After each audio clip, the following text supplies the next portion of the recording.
करते? आज बघ मांदेली फ्राय केली. बघू. हे बघ. वाव, हम्म. मस्त कुरकुरीत दिसते ग. हम्म. आणि हे काय चाललंय? आज बघ ही कोळंबी बनवायची. हा.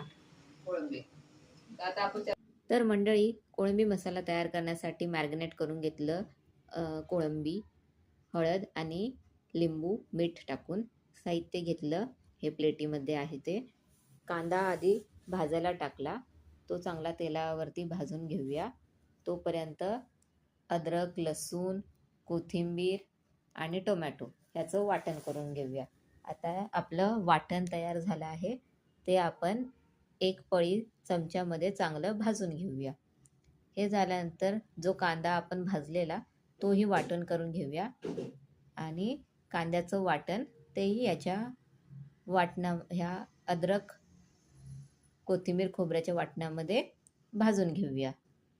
आता हे चांगलं तेलावर भाजून घेऊया तेल सुटेपर्यंत.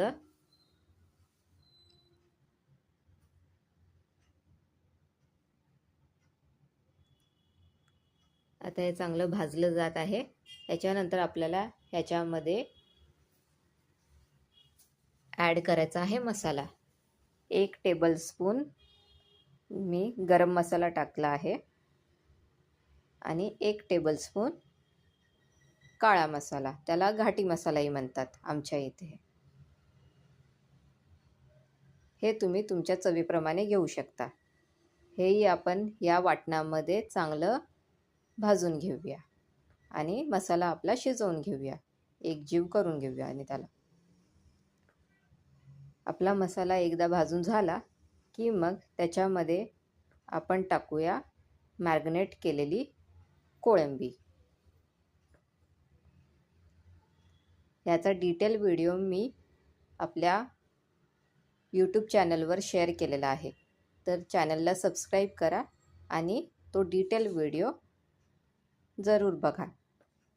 आता ही आपली कोळंबी मी ॲड करून घेते, तेही ह्याच्यामध्ये शिजवून घेते. हवं असेल तर तुम्ही याच्यामध्ये थोडं पाणीही ॲड करू शकता आणि ही भाताबरोबर, भाकरीबरोबर, चपातीबरोबर किंवा घावण्यासोबत खाऊ शकता.